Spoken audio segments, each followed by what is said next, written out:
Hi, this is Jacqueline here with the GROW program. Thank you for growing with me on today. You know, when I talk about this, I say this a lot. Life is a battle, and you can't let the battle defeat you. We are conquerors in God, and no matter what, we have to keep on. That's why I tell you, don't let nothing control you, because you are the conqueror. You know, even if it comes to a cigarette, don't smoke it right then. Even if it's 5 minutes later, you decide, you control. Don't let nothing control you. And being a conqueror, we fight on no matter what, because we are here for a purpose, a God-given purpose.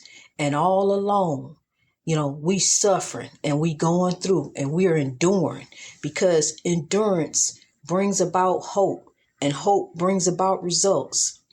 And I just want to go to Texas real quick. And I'm thank God that the lights are on. Now they're dealing with a water problem. Well, we can handle that. But the lights are on. We got warmth.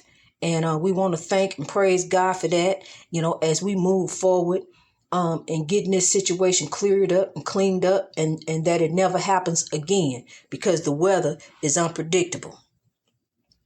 And when it comes to fighting on in the battle, persevering and suffering through, we can't sit there and say, oh, woe is me, or I can't do it, I can't handle it. I'm going to take you to a king. I'm going to use this king's life for an example. Unbeknownst to many of us, this king was suffering through cancer, but he fought on. He rose to be a legend. I mean, an amazement right before our very eyes. When I went to see the movie, The Black Panther, I sat there, even though I had to go use the bathroom so bad, I didn't want to miss nothing. I couldn't believe it. I was just in shock afterwards. And it just exploded after that. And, he fought on. Look at how. Now, yes, he had a stunt double, but look at how he took those hits and nobody knew. He even in his last movie, nobody knew. Even his co-star had to apologize, because he said that he just thought that he was having attention fawned all over him, when he actually was in pain. And so that's a lesson to us all, to not be so quick to judge, because we really are not the judges. We are here to be here for one another and help one another and lift one another up and fight on in our battle, because he fought to the end. And he, even though that was some devastating news to get at his age, that he has cancer, he could have went and let the battle defeat him. He could have went on and laid down and let it go. But no, he rose to the challenge that God had put here on this earth for him. And it was an example to me. And when I was in that house dealing with those demons, I was afraid. I was truly, truly afraid, and I didn't know what to do. When my husband left and went to work, a lot of times the kids wasn't there. My daughter wouldn't stay there half the time, and then the baby, he would go to his dad's. So I would have to be in there in that big house by myself, hearing voices, seeing things, terrified. I told you I ran out with my shoes in my hand out of the house screaming, because I heard them voices at the top of the stairs, and my TV went down by itself. So they made sure I heard them. So that next day, when I came back in there shaking because, same situation, I'm back in the house. I got to be in there because it's 4:00 in the morning. That's what time he left and went to work. So I'm in there by myself. Oh, even talking about it, it's still terrifying. But the next day, I heard in my head, wasn't nobody in there but me. I heard in my head, don't be afraid. They only want to let you know they're here. And then after that, I stopped being so afraid. I was still scared, but I stopped being so afraid. And I just kept getting reassurances after reassurances and confirmation and just feeling all right and feeling stronger and feeling more powerful day after day after day. It just grew. I just got stronger in the Lord because this queen, and after Chad passed, I'm telling you, he's a legend. His spirit is not resting. He was helping that queen help me, honey, because I felt his presence. And I'm going to tell you, I had so much confirmation, that he was with me that I would constantly go and find out stuff that was put in my head that I didn't know about him and it turned out to be true, different things and about his life. And so it was very reassuring to the point, that I knew that the queen was there. I knew the queen was there. And I got stronger in the Lord. And we overcame the evil because I was asked to my face, I want you to turn your back on the GROW program. You are here to serve me. And I stood that demon in the face and I said, I will not turn my back on God. That's turning my back on God. I will not turn my back on God. I am not here to serve you. So to be here to serve the demon would be to go back to drinking, go back to fighting and clowning, acting a fool, cutting up, but turn my back on something that's bringing me so much peace and joy because I had started the podcast then. Something that's helping other people. I can see it starting to reach all around the world and helping people to realize that love drives out hate. And here we go now. We can go all the way up to where we at Dr. King's message. We are really, overcoming this oppression. We are rising, to be our greatness in God because the evil spirits, they're up doing. Yes, they gonna slide the mop handle down the wall. They gonna run water, because where them steps at, ain't no pipes up there, where that water was running. But the house survived the fire back in the 70s.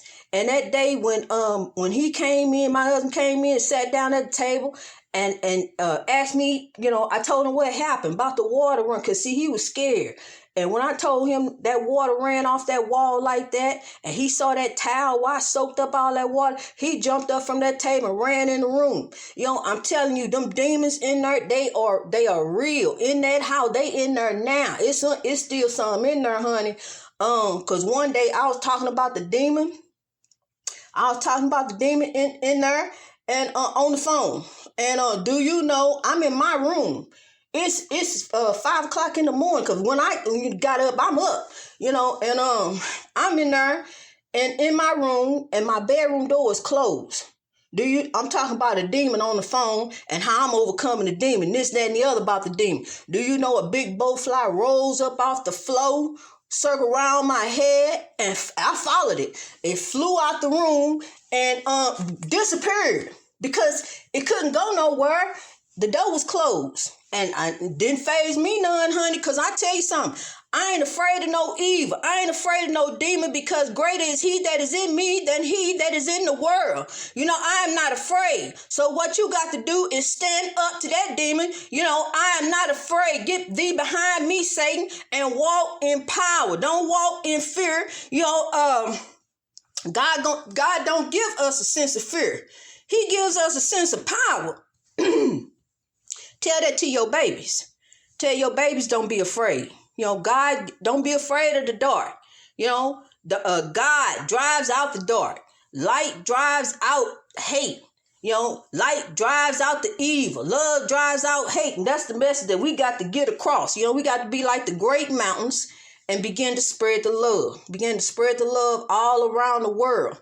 Because had it not been for those good spirits, I don't know what I would have done over there, dealing with that. I don't know how I would have overcame that. Because, see, I lived in haunted houses before. I lived in one house that was so haunted, I used to work a split shift. and I would instead of going in there, I would come home and sit in my driveway till time to go back to work. That's how scared I was of that house. But that one didn't have nothing on this one, honey. I'm telling you. And these spirits have been following me all my life. Now I know why. So in the end, I can overcome the evil and learn how to overcome the evil, so I can come and tell you how to overcome the evil through love. Love, that's what Dr. King was trying to tell us. But, and in the end, they said they wanted the civil rights movement to be over with. They thought it was over. Then they elected Nixon and everything, and they wanted it to be over with. They said his dream of a beloved community is over. No, it ain't. They was wrong.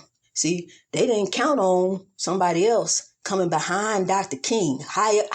Who could ever replace somebody like Dr. King? It's over with.